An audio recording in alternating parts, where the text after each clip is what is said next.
Subhanaka la ilma lana illa ma 'allamtana innaka antal alimul hakim. Pada kesempatan kali ini saya ingin mengajak kita semua untuk menjadikan musibah virus corona 19 COVID-19 ini sebagai bahan muhasabah bagi kita semua kepada Allah Subhanahu wa taala. Dan selain kita melakukan pendekatan diri kepada Allah Subhanahu wa taala, bahwa tidak ada daun jatuh, tidak ada musibah kecuali dengan seizin Allah Subhanahu wa taala. Tetapi pada saat bersamaan kita juga harus berusaha melakukan ikhtiar. Jadi ikhtiar itu tidak bertentangan dengan tawakal, tapi ikhtiar itu adalah di dalamnya tawakal itu sendiri. Oleh karena itu, Majelis Ulama Indonesia dalam waktu cepat dan singkat kita mengeluarkan beberapa fatwa yang berkenaan dengan COVID-19. Kita ada 3 fatwa. Yang pertama adalah Fatwa Majelis Ulama Indonesia nomor 14 tahun 2020 tentang penyelenggaraan ibadah dalam situasi terjadi wabah COVID-19. Yang kedua adalah Fatwa yang nomor 17, ya, berkenaan dengan tahun 2020 juga, pedoman kaifiat sholat bagi tenaga kesehatan atau tenaga medis yang memakai alat pelindung dari APD, alat pelindung diri saya, saat merawat dan menangani pasien COVID-19. Yang ketiga adalah Fatwa nomor 18 tahun 2020 tentang pedoman pengurusan jenazah tajhizul janaiz muslim yang terinfeksi COVID-19. Nah, secara singkat dalam pembahasan kita di Fatwa 14 tahun 2020 itu membahas 3 hal pokok yang menjadi pokok dari fatwa tadi nomor 17 dan 18. Di fatwa ini menyebutkan tentang bagi orang yang terkena penyakit atau terinfeksi, terjangkit dengan virus COVID-19, kita sebut dengan pasien dalam pengawasan, ya, PDP, maka ia tidak lagi boleh sholat Jumat, bahkan diharamkan untuk sholat Jumat. Karena apa? Dikhawatirkan ia menularkan kepada orang lain. Sehingga disebutkan di sini hadisnya la dharara wala dhirar, tidak boleh membahayakan bagi diri sendiri dan tidak boleh membahayakan orang lain.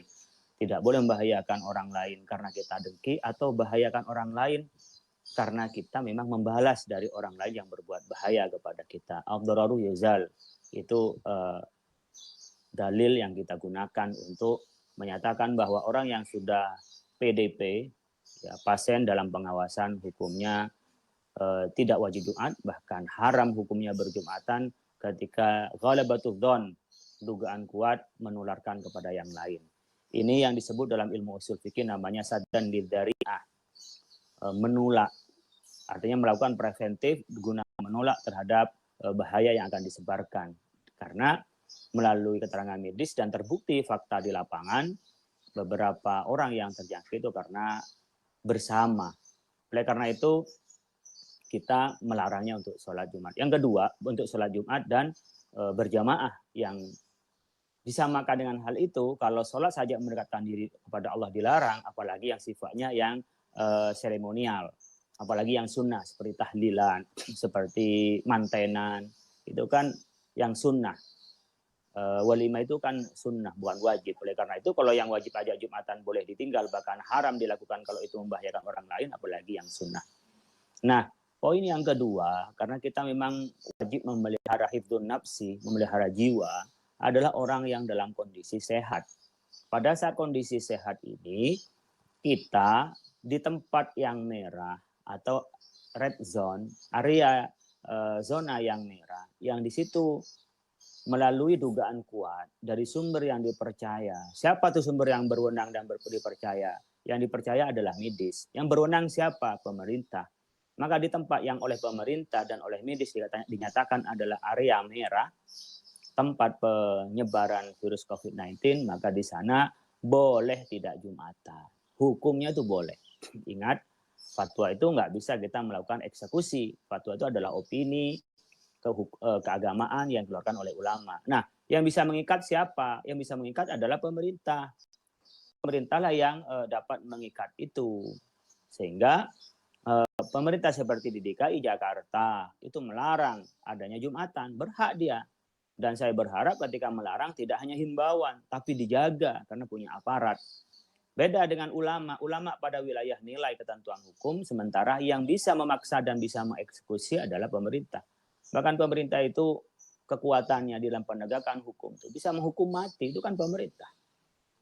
Apalagi cuma mencegah orang masuk ke masjid gitu. Bukan kita melarang Jumatannya, bukan berjamaahnya yang dilarang. Yang dilarang adalah kumpul-kumpul, kerumunan yang diduga kuat oleh Batul akan menyebarkan bahaya kepada orang lain yang kita sendiri tidak tahu apakah saya yang membahayakan orang lain atau orang lain yang membahayakan kepada saya, karena COVID virusnya dari corona itu tidak kelihatan. Sama hanya dengan kita tidak salaman kepada orang lain, hukumnya sunnah salaman, memang iya meleburkan dosa. Tetapi menjaga diri itu wajib, karena nggak tahu saya yang terkena corona atau orang lain yang terkena. Tapi kita kewajiban untuk menjaganya. Nah, di area yang itu masih hijau, belum ada berita tentang COVID-19, siapa yang bisa memberitakan itu? Informasi resmi adalah pemerintah. Dari mana pemerintah? Adalah dari medis. Nah, dari sumber inilah kita masih berwajib untuk sholat Jumat, tapi tetap berhati-hatilah kembali pada ajaran Islam, cuci tangan, berkumur, istinsya, kalau bisa jangan batal wudu, saya berdoa. Tapi selain berdoa itu yang sifatnya pendekatan diri kepada Allah, memang izin Allah semuanya, tapi Allah memberikan hukum kausalitas kepada kita untuk memeliharanya. Oleh karena itu kebijakan namanya lockdown, ini kan namanya aja penutupan wilayah itu istilahnya saja. Sebenarnya lockdown juga itu. Hanya kalau lockdown itu lebih pada sifatnya mungkin pemerintah dianggapnya pemerintah pusat yang nggak cukup modal untuk ekonomi dan sosialnya, maka disebutkan dengan penutupan wilayah. Sama aja lockdown. Yang menjadi kita kekhawatiran adalah harus dipastikan transportasi itu seperti apa. Ketika anak-anak santri mau pulang dari Jawa Timur ke Jakarta, lockdown di Tegal, dia nggak bisa lewat. Lewatnya di situ. Jadi kan harus dipikirkan juga yang di lockdown itu yang mana gitu.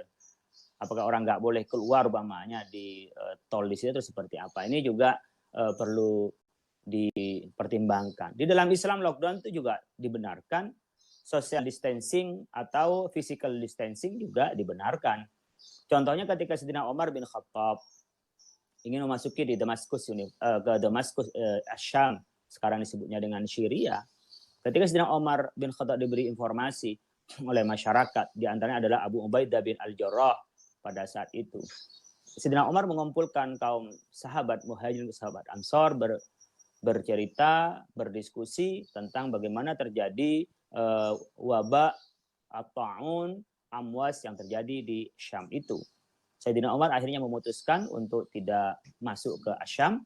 Lalu dikatakan oleh Abu Ubaidah bin Al-Jarrah tentang Sayyidina Umar, kenapa kok takut dengan takdir Allah. Lalu Sayyidina Umar menyampaikan, kalau kita mengembala unta dari rumput yang kering, saya pindahkan ke rumput yang hijau. Bukankah itu adalah kita pindah dari takdir Allah yang satu kepada takdir Allah yang lain? Nah, itu yang disampaikan oleh Sayyidina Umar bin Khattab. Akhirnya apa? Sayyidina Umar balik ke Madinah, tidak terus masuk ke Syam. Abu Ubaidah sebagai gubernur saat itu balik ke Syam dan wafat terkena wabah penyakit. Demikian juga Mu'adz bin Jabal saat itu menggantikan Abu Ubaidah, begitu. Dan Amr bin As yang punya kebijakan bahwa pada saat itu dipisahkan, social distancing atau physical distancing dilakukan oleh Sayyidina Amr bin As saat itu, sehingga wabah penyakit tidak terlalu makan banyak korban karena dilakukan social atau physical distancing. Nah, physical social distancing ini juga ada dalilnya yang dilakukan oleh Amr bin As saat itu. Dan dilakukan lockdown, ada dalilnya, adalah Abdurrahman bin Auf pada saat memberikan taukid atau takkid penguatan terhadap pendapat Sayyidina Umar untuk tidak meneruskan perjalanan ke Asyam. Ia menyebutkan hadis Rasulullah Sallallahu Alaihi Wasallam, "Idza sami'tum bitta'una bi ardin fala tadkhuluha, wa idza waqa'a bi ardin wa antum biha fala takhruju minha." Nah, kalau Anda mendengar, katanya Sayyidina Abdurrahman bin Auf menceritakan hadis Rasulullah Sallallahu Alaihi Wasallam, saya pernah mendengar Rasulullah SAW bersabda, katanya Abdurrahman bin Auf, kalau Anda mendengar di satu daerah. Di daerah itu ada taun, ada wabah, ada virus yang mematikan seperti corona inilah, karena sudah terbukti mematikan banyak orang. Di Iran sudah lebih dari 10.000, ya kan, seperti itu. Jadi sudah terbukti mematikan, membahayakan, fala tadkhuluha, maka Anda jangan masuk. Wada waqa'a bi ardin wa antum biha, kalau Anda ada satu di daerah, maka Anda jangan keluar dari situ. Kenapa? Biar nggak menularkan. Jadi kebijakan lockdown dalam arti yang di dalam nggak boleh keluar, yang di luar nggak boleh masuk, itulah kebijakan juga dilakukan oleh Sayyidina Umar bin Khattab dengan dasar yang diperkuat dengan dasar dengan hadis Rasulullah SAW yang disampaikan oleh Abdurrahman bin Auf, dan Sayyidina Umar merasa diperkuat pendapatnya dengan hadis itu. Ini berkenaan dengan ibadah di masa COVID-19 ini.